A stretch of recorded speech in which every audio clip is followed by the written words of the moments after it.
Welcome to the NABS Now podcast, brought to you by the National Association of Blind Students, a proud division of the National Federation of the Blind. Hey everyone, and welcome to the NABS Now podcast. I'm your host Nina, along with your co-host Seyoon. Seyoon, say hello. Great to be here. And today we are talking about STEM. So you may know that STEM stands for science, technology, engineering, and mathematics, but what you may not know is that this is an increasing field that blind students are choosing to go into. There might seem like a lot of preparation and extra accommodations needed for this field, but it is more than possible, and today we want to talk about how. So our first guest is a co-chair of the National Association of Blind Students Legislative and Self-Advocacy Committee. She is here to talk to us all about gaining accommodations as a STEM student. Hey guys! So if you want to take a STEM course or even study a STEM field in college, the first thing to know is that it's completely within your rights.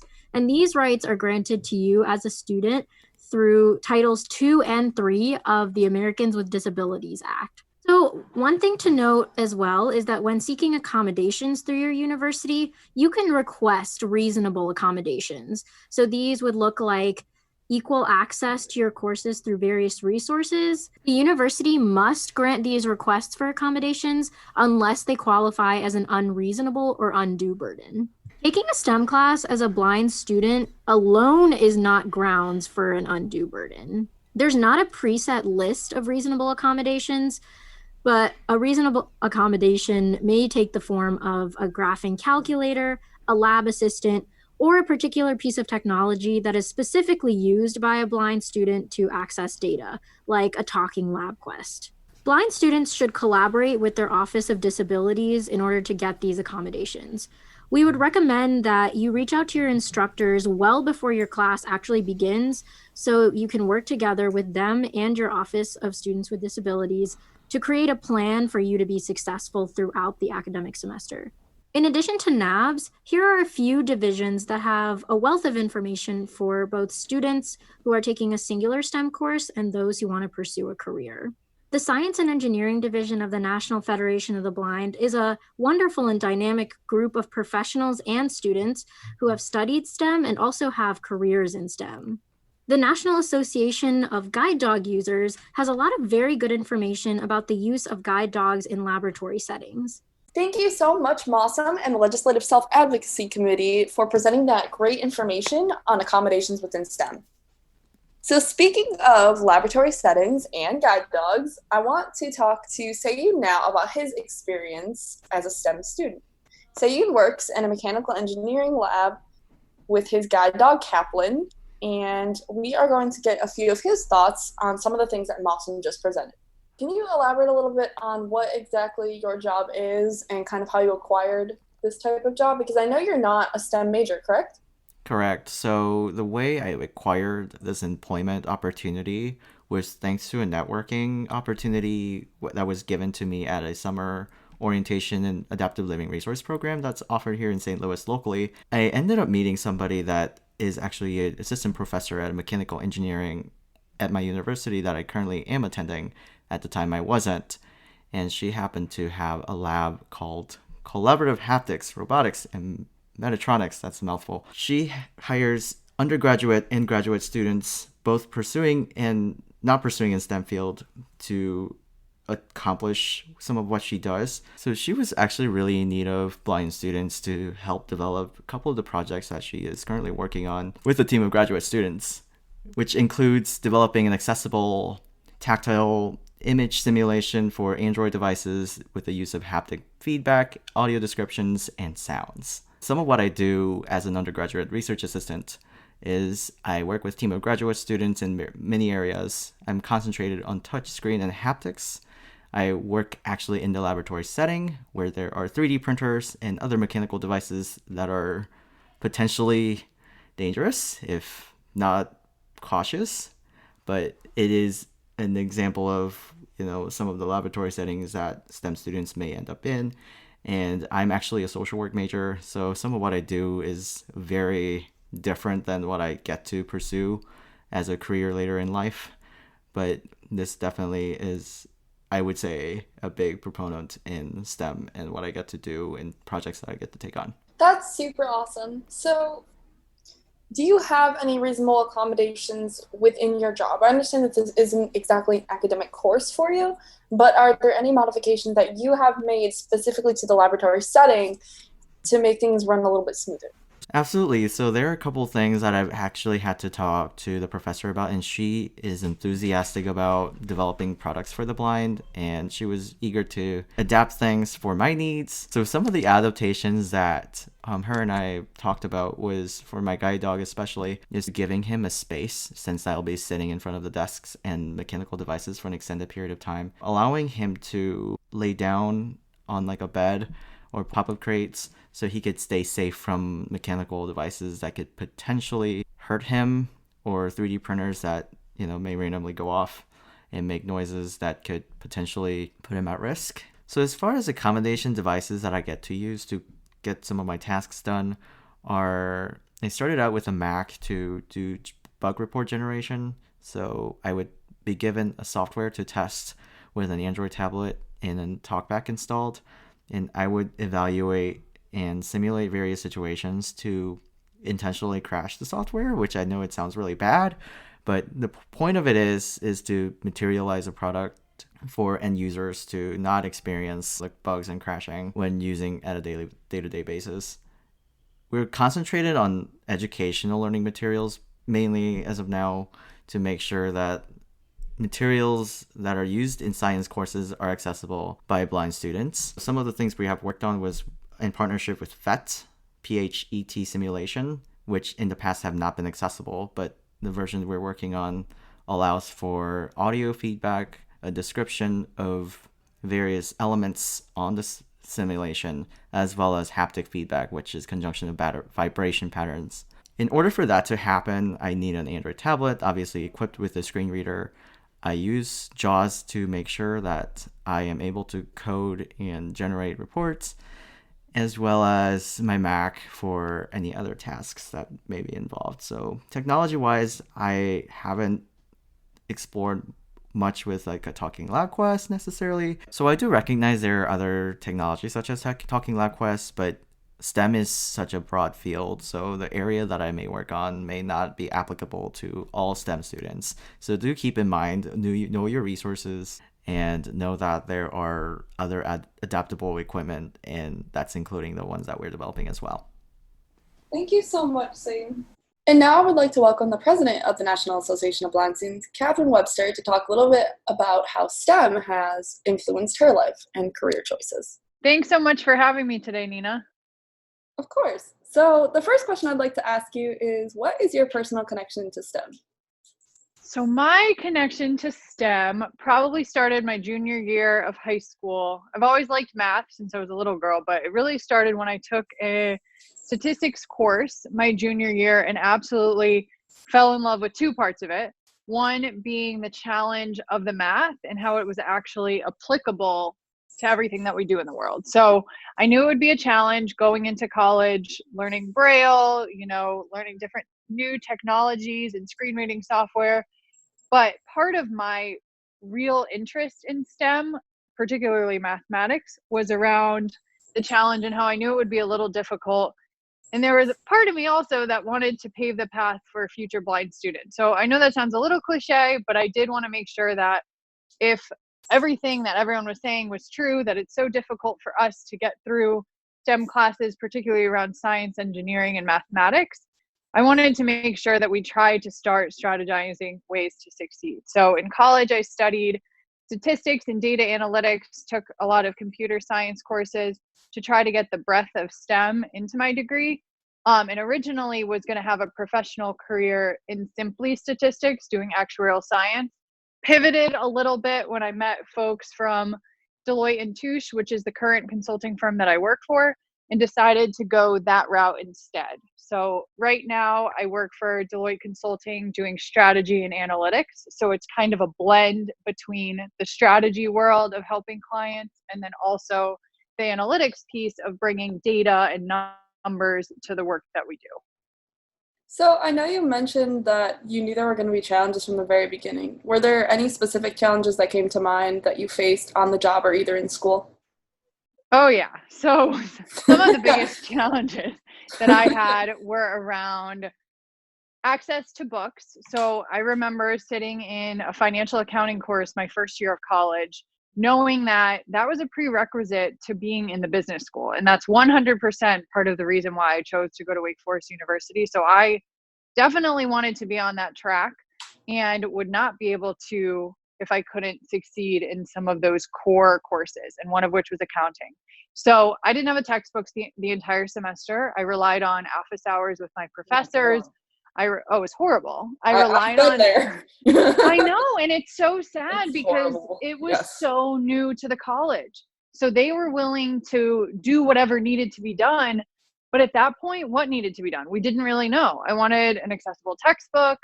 I wanted to be able to take my exams and quizzes and do my homework assignments solo, and they didn't always have the resources to do so. So my college was a perfect example of a school that really wanted to, was eager to help, but we didn't have anywhere to turn. And as the only blind student in that college at the time, with a different one, you know, being 15 years prior, they didn't know where to turn. So we leveraged a lot of different tools, but the challenges were really access to the textbooks and the materials, and then also just being able to generally understand the concept. So what I didn't want is to pass a class simply because I understood the topics.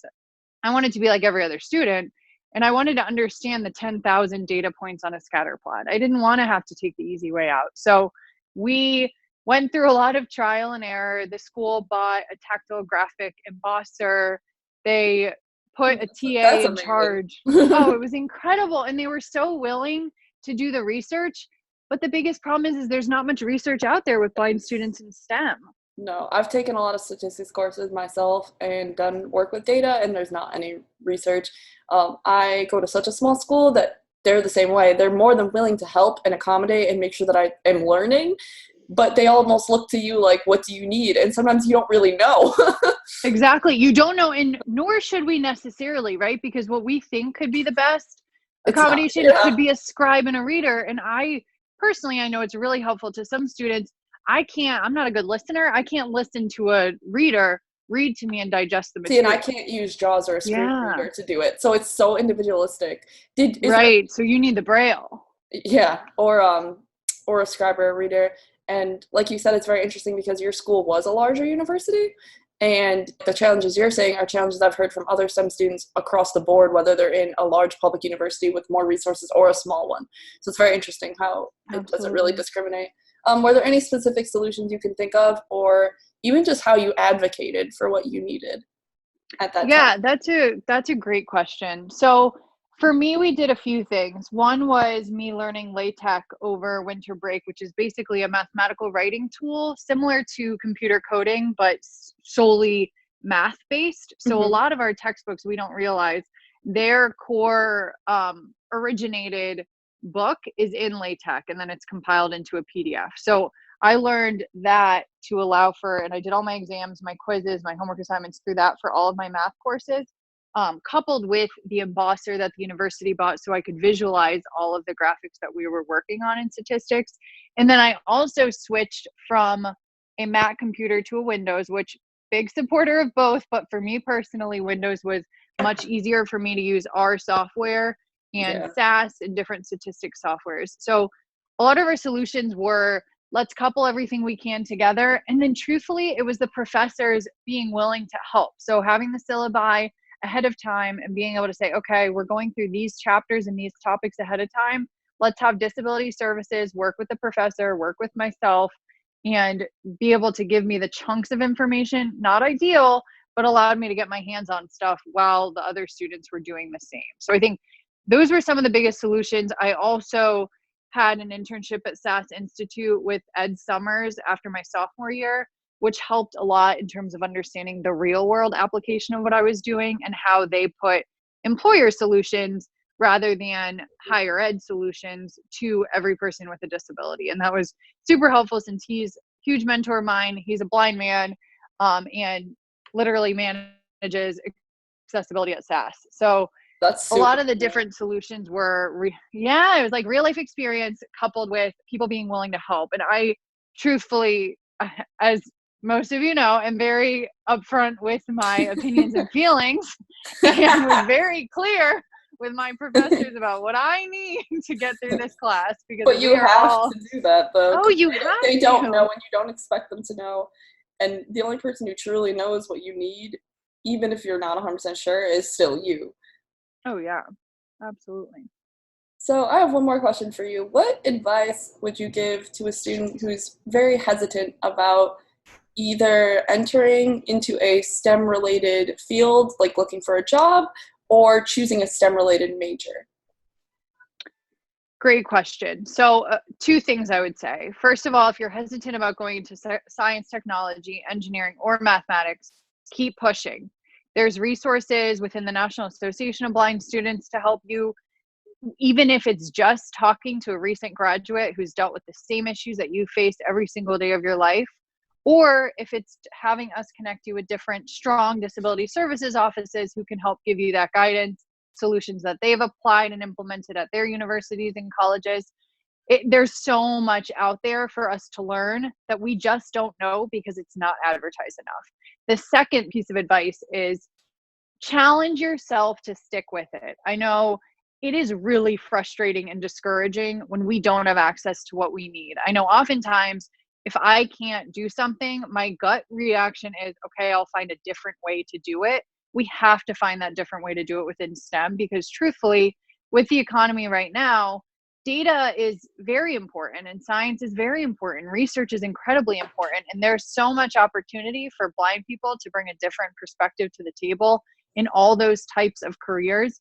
And if we don't try, we're never going to be considered. So keep pushing, keep challenging yourself, and know that NABS is here to help support you through that journey. And we will find the answers with you or for you if we've already found them.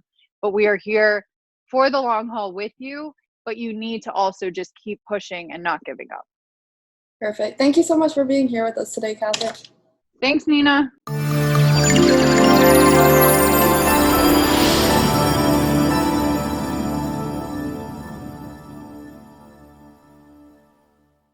Joining me here in the National Association of Blind Students podcast is Chancey Fleet to talk all about STEM. How are you doing, Chancey? Well, I'm getting to know my four walls very well. I'm doing okay. How are you?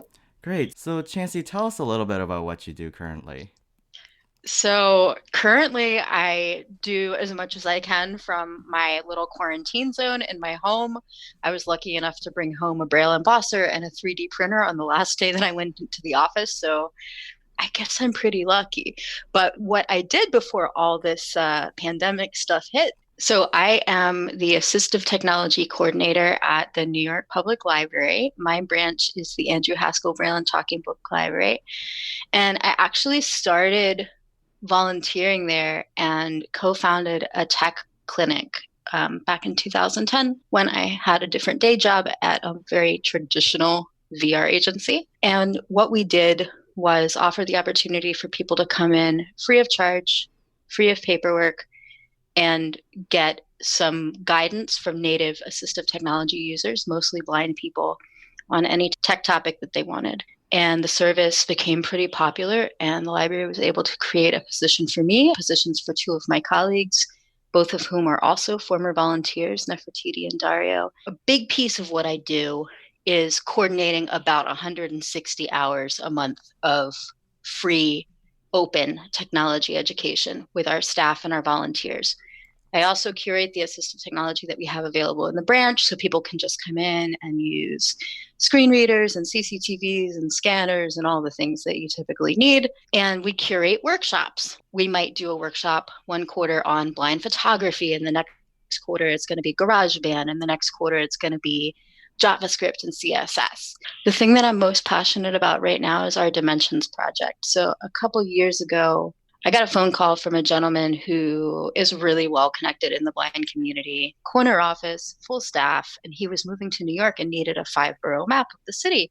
And I started thinking to myself, if this person who is about as privileged as you can be in a blind life doesn't have a way to get access to this basic map that any of his sighted peers could just like print out right away or pull up on a phone. And then I started to think about in my life, how many graphics do I get? How many maps do I get? Not many. And so we applied for a staff innovation grant and founded the Dimensions Project, which is a way for blind and sighted people to come in and access the means of production for tactile graphics and 3D objects ourselves. So it's blind people coming in, it's culture workers, sometimes even people from city government are showing up, educators, families. And what we can produce can be as simple as a tactile cursive alphabet or Valentine's Day cards. And it can be as complex as something like a flight of circuit diagrams or a 3D model of something architectural. And so we have a couple of 3D printers, a couple tactile graphics embossers. And the thing that I got to do as sort of the curator of the equipment was put my foot down and say that every piece of equipment that we purchase has to be as accessible as what we can find on the market. So there are like little idiosyncrasies, like the 3D printers have an LCD screen and you have to use a visual interpreter to read that LCD screen. But there are no huge showstoppers, and any person who's blind can come in with just as much confidence and learn to work independently or interdependently. We use tactile view software, which is a way that you can parametrically do embossed designs. We teach OpenSCAD, which is a way that you can use code to build up 3D models. We do a little bit with hand coding SVG. We do a little bit with finding and filtering existing images. It's just a lot of fun to see what the community comes up with and build out our portfolio. Oh, that's fantastic. So moving to education side of things, how did your undergraduate or any professional studies in your life look like? I have always been interested in the T in STEM, in technology. I didn't identify as someone who was good at math or science growing up. And I was actively encouraged by my educators not to take chemistry, not to take physics, not to take calculus. I was on a really academic track, but my IEP meeting would roll around and this table of adults would suggest that I should probably just take ecology and anatomy and skip the other stuff. And then when I went to college, I took some sciences. Again, I tried to take the easy ones. I had some success, but I didn't get a lot of opportunities to do things hands-on. I really suffered in my statistics class. I got a C in statistics and I was happy to have it. And looking back, I really internalized all that. I thought I just hated math and science, but now working with the equipment that we have in the library and starting to be fascinated by data sets and circuit diagrams and all kinds of things, I realized I was attempting to absorb STEM concepts in pretty much a text-only world. I wasn't being handed any graphics and I wasn't being handed anything to do with my hands to help me understand. And so it wasn't until I hooked up with the National Federation of the Blind, specifically started to identify blind people who were making science and tech and mathematics look like it might be fun and who had techniques to share with me, that I started to re-identify with this part of myself that I really didn't even know that I had. If you had told me when I was in high school or college that I would be running a graphics lab, I would have just laughed you out of the room. Wow, that is fantastic. That is fantastic. Yeah, I could relate to that in so many ways because I currently work as a research assistant in the mechanical engineering lab, but I'm not pursuing anything mechanical engineering for my major or minor. I could definitely, especially in the math portion, I'm more of a bigger technology invested person than I am with science and math. I think there's an element of truth to that for me, that I don't suddenly want to have a career as a mathematician, but I think identifying ways that your learning style and your brain wants to engage with those subjects. Like I found out that I love origami, and origami is really a practice in geometry and precision. I can feel like the lights coming on in spatial parts of my thinking when I pick up physical things, when I wire a circuit board, think about what it's going to take to do a spatial layout of a chart, get the gratification of actually touching it and knowing if I did it right. Nothing that I ever read in a book that was text only or braille only did that for me. And so I think my takeaway for everybody is, yes, we have our natural aptitudes, but there's a lot we're given a very whittled down and pale experience of STEM because we're not given really engaging non-visual stuff. And so push for more of that and don't ever think that your aptitude is necessarily the problem. And that, I'm sure you could relate to this, but I feel like in a lot of K-12, especially public education setting, we don't see a lot of hands-on or visual representation in tactile models. So I feel like just Exactly. finding that avenue is so like critical, especially like I was saying with mechanical engineering. Part of what we do is trying to make a touch screen that's just a bare glass more interactive Yep. by adding various haptics and vibrations to it. And that proponent is something that I am very fascinated about. So you in fact touched on the next point I wanted to talk about, is if any of our listeners wanted to take a plunge on STEM subjects, what kind of advice would you give them? Even one of 4 areas. My first piece of advice, and it sounds corny because it gets said so often, and I know you're going to unhear it, but like, really, go identify blind mentors that can teach you specific techniques, give you the right resources to read, tell you what programs work well and what programs you don't need to be wasting your time on, who can kind of help you curate your studies and your experience and help you find a path. Those people will also kind of inoculate you against all the casual ableism that you're going to face in your classroom when someone says, no, you can skip this assignment. You could just write an essay. If you're in touch with a network of strong blind people who are already succeeding in STEM, you're going to find more strength in yourself to say, no, actually, I want to have this educational experience, which I have paid for, and I'm not going to opt out, and neither are you as my educator. I think problem solving and thinking on your feet is really important. There is some content that's really difficult to access in STEM, particularly video content that's online, diagrams, charts, all that jazz. And you've got to figure out when you can find existing alternatives that are already accessible and when you're going to need to work with a visual interpreter. And developing the skill of having a rapport with a visual interpreter and communicating clearly enough that you get the information that you're looking for in a concise and actionable way, it really is a skill. When you call a visual interpreter, it's not about getting sighted assistance. It's not about taking a shortcut. It's about getting equitable access to the information that you need. And if you're doing it right, you are driving the conversation. You are framing the task. You're asking the right questions, and you are taking copious notes so that one interpreter call does not become 10. Oh, absolutely. So lastly, I just want to go ahead and wrap this up with kind of the resources that students could utilize outside of their institutions. And I know you do a lot, you provide a lot of resources. You, in fact, have a tactile graphics lab. So what kind of resources would you encourage students to utilize? I think it's a really good idea to hook yourself up with the mailing lists and other kind of communication channels. Definitely the NFB students mailing list, but also go ahead and start getting to know computer science division or science and engineering division or AT trainers or whatever your area of study is. And then beyond that, I personally find Twitter to be both a place to get resources and kind of cathartic when I'm dealing with a difficult situation around ableism. So it fills my research needs and my emotional needs, and I really recommend it as a way to network with people who are like-minded, who might be blind or might be sighted allies, and they're in your area of study. I've had so many problems solved for me by people on the Twitter community. Are there anything that you have necessarily published? I feel like you have, like, just other things.